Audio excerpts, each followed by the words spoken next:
Hey everyone, so a couple weeks ago we took a trip to the Bahamas and it was really great.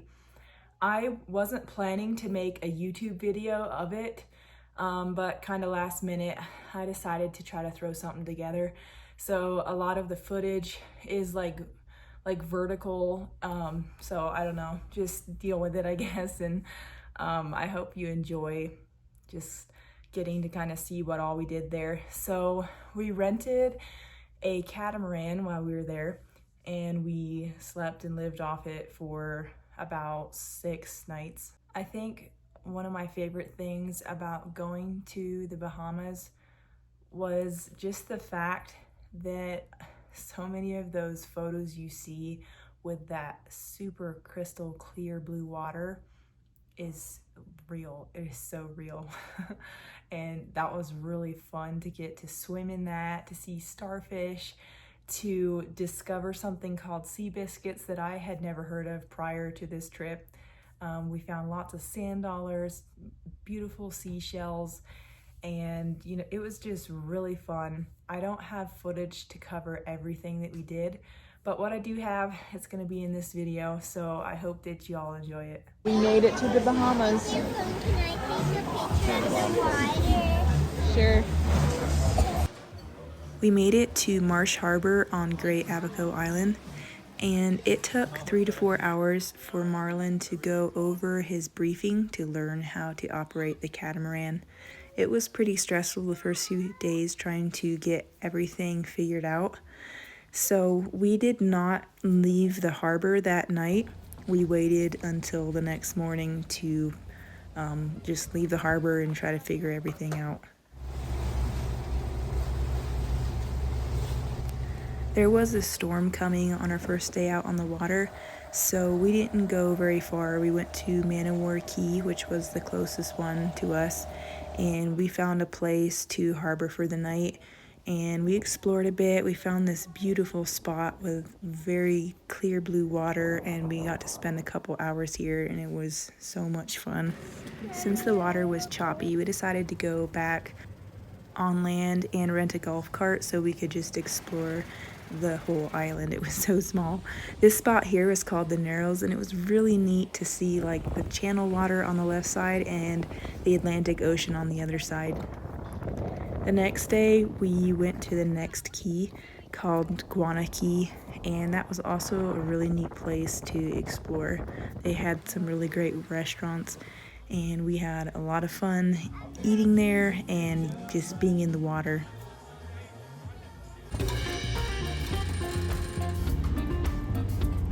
Yeah, I got one. That's a little bit smaller. A little grunt again. What you got in your pocket? Can I see? Oh, wow. Did you get all those seashells? Yeah. A whole bunch of, huh?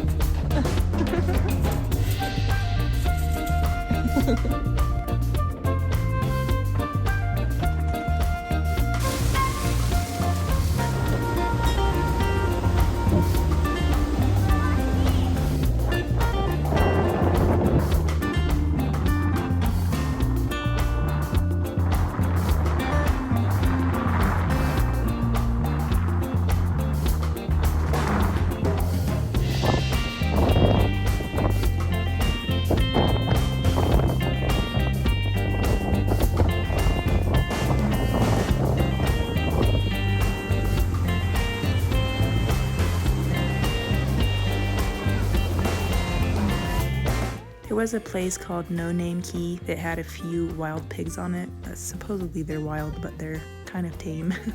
And that was kind of fun to see that. The kids enjoyed it. And they kind of followed us when we started walking down the beach, which, I don't know, I'm scared of pigs, but it was neat, I guess. Hi, baby. This is a sea biscuit that little Marlon found. It's sort of like a sand dollar, but it's like fatter, I guess, like a biscuit. That's the only way I know how to explain it. Next, we explored Green Turtle Key. It was an amazing place with an insane, beautiful blue colored water bay on the Atlantic side. and a really neat cove on the other side that I'll show you all a little bit later.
We went back to this island the next day as well, to a historic town called New Plymouth. It was so cute and beautiful on the water. We went to a little coffee shop and got the kids some homemade donuts that were really delicious. And then after this, we headed to the cove and we got to swim with stingrays and sea turtles, and there was even a shark in there at one point, like a nurse shark, and it was a really neat experience. It did take a bit of nerve for me to get in the water, but once I was in there, it was no problem at all, and we were even able to touch the stingrays as they swam by.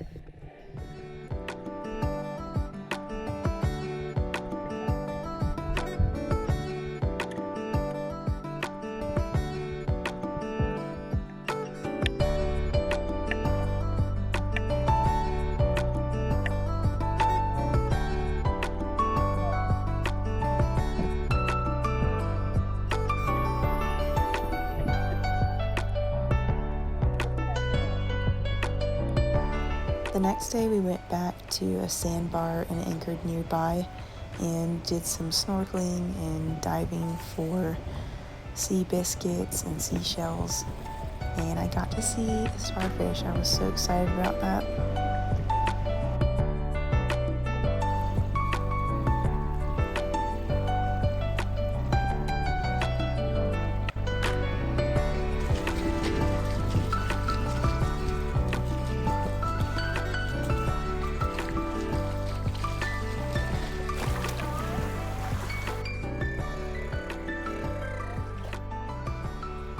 We found so many conch shells just swimming around. We'd just see so many of them. This one had an animal in it, and I dropped it, but I did go back down and turn it back over.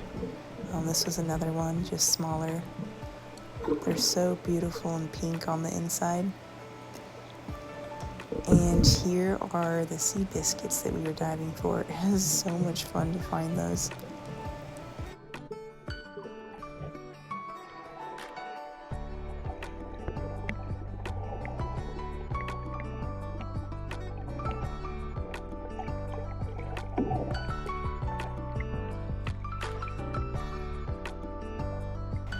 This was one of my favorite evenings. Me and the younger kids just sat on this sandy, beachy area while Marlon and little Marlon went fishing.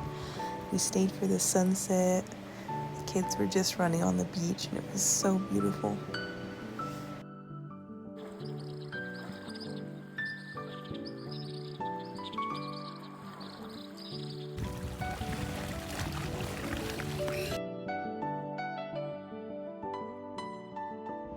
On our last day, we went to the Atlantic side of the islands to go snorkeling at a place called Fowl Key National Park. When I hopped in the water, right away I saw a stingray, and then there was these huge coral heads just in the middle of the water in different spots, and you could just swim up to them. It was maybe 30 feet deep, and just swim around the coral head and see all kinds of beautiful fish. It was incredibly clear.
All of our kids love the water, and I'm so happy about that.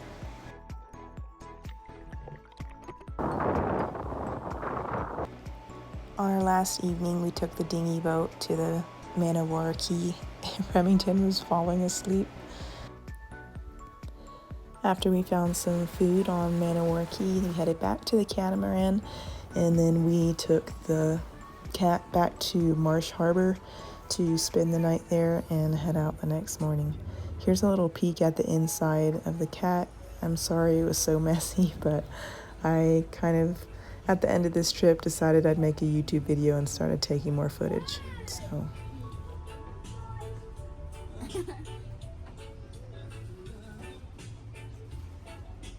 Thanks for watching this video. I'm gonna put the company that we use for the catamaran rental in the description down below this video. It's called Navigaire, and I'll just link it. I just want to be really honest and say that if you've never operated a catamaran before, it is a little stressful. Just figuring out how to drive it, figuring out like where you can anchor. They have like all the information and books to help you and all that kind of stuff, but it's still kind of stressful doing it for the very first time and figuring out how to use the moorings and all that stuff. But before I go, Sage and I are doing something a little bit fun. This may be a one-time deal, we're not really sure yet, but we've collected so many seashells from our vacations to Hawaii, the Bahamas, Florida, different places, and we're making some like beach themed jewelry out of it, and we're going to list all these pieces on Etsy, and a lot of them are like one-of-a-kind things, so I thought I'd show a couple of them to you all, and if you're interested you can go check that out. I'll also put the link for the Etsy page down in the product description. So this one right here, this is a cowrie shell from Hawaii that it's like the back of it is broken off so that it makes like a smooth, perfect pendant for a necklace. These are just seed beads here. This one is my absolute favorite. We're using 18 karat gold for the chains and all the clasps. This is not a real pearl, but it's like a shell coated glass bead. And then this little shell here we found in the Bahamas. And then this one is just a simple pearl necklace. I feel like every girl's girl needs a good pearl necklace. I really do like that one. This is a really pretty opihi shell that we found in the Bahamas. And so yeah, we're just doing a few things like that. Planning to do a little bit of stack bracelets and just a few things like that. So if you're interested, you can check it out. So again, thanks for watching the video. I hope you enjoyed it. Give it a thumbs up if you did. And I don't know if I'm gonna still be doing YouTube consistently here, but when I'm here, I'm here. When I'm not, I'm not. Thanks for watching.